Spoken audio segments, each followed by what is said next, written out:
privatization.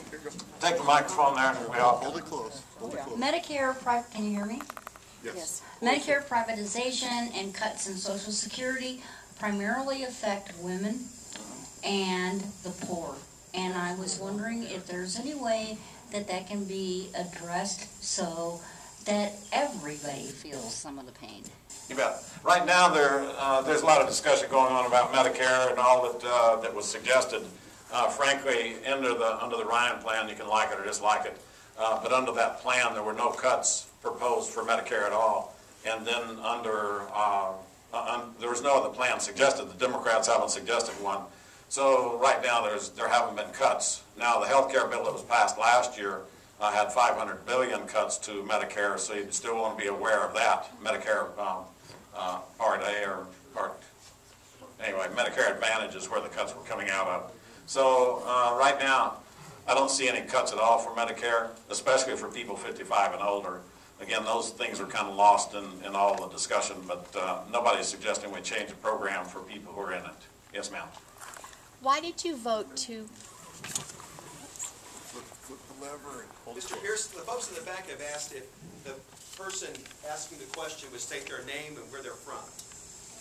Okay, I'm Joanne Ferrari, and I'm from Las Cruces, and I was wondering why you voted to subsidize big oil companies when they've had record profits. They aren't Well, could you tell me which bill subsidized big oil companies? They aren't subsidized. You should know what you voted. I don't know the exact bill, but you voted for it, and it No, made it actually- so that they continued getting subsidies and tax breaks and things like that No, when they had. The subsidy is when you get a check from the government, and big oil doesn't get a check. They get the write-offs that a business write-off. For instance, if let's say that Dewards wanted to build a new store here, fair enough. Dewards is going to build a new store, and they go out and scrape the ground clean. That's a write-off they get. Is that correct? Right. I'll just tell you it is. They get the write-off for scraping the ground. Right. It's a business write-off. It's a business expense for doing That's not a business. write-off. That's not a And so big oil goes out, and they go ahead and scrape the ground to drill a well.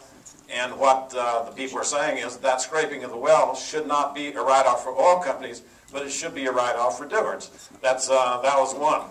Also, They're actually getting money to go and do the things that they would do as a normal business instead of just taking as part of their out of their profits. I'm sorry, but the things that the Senate was discussing, and I think that's what you're talking about, it hasn't come to the House.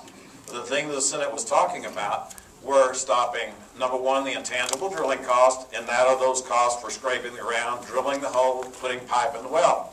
The second was manufacturing credits, and we passed the manufacturing credits to get all manufacturers to come back here. If you look at our economy, the great problem with it today is that manufacturers are going mostly to China. And so we said, why don't we give them breaks? In oil companies, the manufacturing process is called refineries. And as we try to get refineries to come back here, if we eliminate that tax credit, then we're going to put an energy tax on oil companies that produce gasoline here. And so now they're at a disadvantage to the ones producing gasoline in Venezuela. So that was the second one. The third one is the dual tax credit. You can go to the Senate hearing, you can look at it. In the U.S. used to have, until about 5 years ago, a dual tax. If you produced there in another country, we would charge you for what you produce there and what you produce here. We simply said it's driving people offshore. That was, they called it a tax inversion. So the dual tax credit, I'm sorry, but I've answered your question. There are three things that the Senate was suggesting. Those are the three that they're talking about going up on. I'm sorry, but those are standard business deductions. Okay, one, you were over here. You have already been answered. Yes, sir. One, He's not going to answer. two, and let's just go three. I'll come back to you on the next one. We need a constitutional amendment to limit recess appointments to when the Congress has been out of session for 6 weeks.